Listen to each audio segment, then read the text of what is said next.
മരുഭൂമിയിലൂടെ പോകുന്ന സമയത്ത് ആടുജീവിതങ്ങൾ പോലെ ഒരുപാട് ജീവിതങ്ങൾ വഴിയിൽ കാണാറുണ്ട്. അതൊക്കെ കാണുമ്പോൾ മനസ്സ് വല്ലാണ്ടങ്ങ് വേദനിക്കും. എന്ന് പറയുമ്പോൾ ചുട്ടുകൊള്ളുന്ന ചൂടത്ത് പോലും അവരുടേതായ ജോലികൾ തുടർന്നുകൊണ്ടിരിക്കണം. കയറി നിൽക്കാൻ ഒരു തണലില്ല. രാവിലെ കുടിക്കാനെടുക്കുന്ന വെള്ളം കുറച്ച് മണിക്കൂറുകൾക്കുള്ളിൽ അത് തീരും. പിന്നെ അവരുടെ ആശ്രയം എന്ന് വെച്ചാൽ ഏതെങ്കിലും വണ്ടി കൈ കാണിച്ച് ആരെങ്കിലും വെള്ളം കൊടുത്താൽ അത് കുടിക്കുക, കഴിക്കുക എന്നൊക്കെ ഉള്ളതാണ്. ഗൾഫിലുള്ളവർക്ക് ഇതൊരു സ്ഥിരം കാഴ്ചയാണ്. ഇതൊക്കെ കാണുമ്പോൾ മനസ്സിനകത്തൊരു ചിന്ത വരും, എന്തെല്ലാം തരത്തിലാണ് ആളുകൾ ജീവിക്കാൻ വേണ്ടി കഷ്ടപ്പെടുന്നത്. അങ്ങനെ ഇന്നത്തെ യാത്രയിലും ഒരു പയ്യനെ കണ്ടുമുട്ടി. ഏകദേശം 20-21 വയസ്സ് മാത്രം പ്രായം തോന്നിക്കുന്ന ഒരു പയ്യനാണ് അവൻ. രാവിലെ 7 മണിക്ക് ഇറങ്ങിയതാണ് വീട്ടിൽ നിന്ന്. ഇനി ഏകദേശം 5 മണിയാകുമ്പോഴേ തിരിച്ചു പോകത്തുള്ളൂ. എന്നിരുന്നാൽ തന്നെയും അവന്റെ ജോലി അവൻ സന്തോഷത്തോടു കൂടിയാണ് ചെയ്യുന്നത്.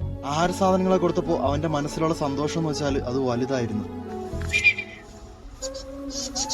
ഈ സാധനങ്ങൾ കൊടുക്കാൻ എന്നെ ഏൽപ്പിച്ചത് എനിക്ക് വേണ്ടപ്പെട്ടൊരു ഇക്കായാണ്. ആ ഇക്കാടെ മകൻ അപ്പുവിന്റെ ജന്മദിനായിരുന്നു. മോനെ, നീ വീഡിയോ കാണുമെന്ന് എനിക്കറിയാം. എന്തായാലും നിനക്ക് 1000 ജന്മദിനാശംസകൾ. കുറച്ചുനേരം അവനോട് സംസാരിച്ചിരുന്നപ്പോൾ മനസ്സിലൊരു സന്തോഷമുണ്ട്, എന്നിരുന്നാൽ തന്നെ ഒരു വിഷമമുണ്ട്. ഇതുപോലെ എത്ര ആളുകളാണ് ജീവിക്കാൻ വേണ്ടി കഷ്ടപ്പെടുന്നത്. സംസാരിച്ചിരുന്ന സമയത്ത് എനിക്കൊരു കാര്യം മനസ്സിലായി, അവൻ അവന്റെ ജോലിയിലും മറ്റു കാര്യങ്ങളിലെല്ലാം വലിയ സന്തോഷവാനാണ്.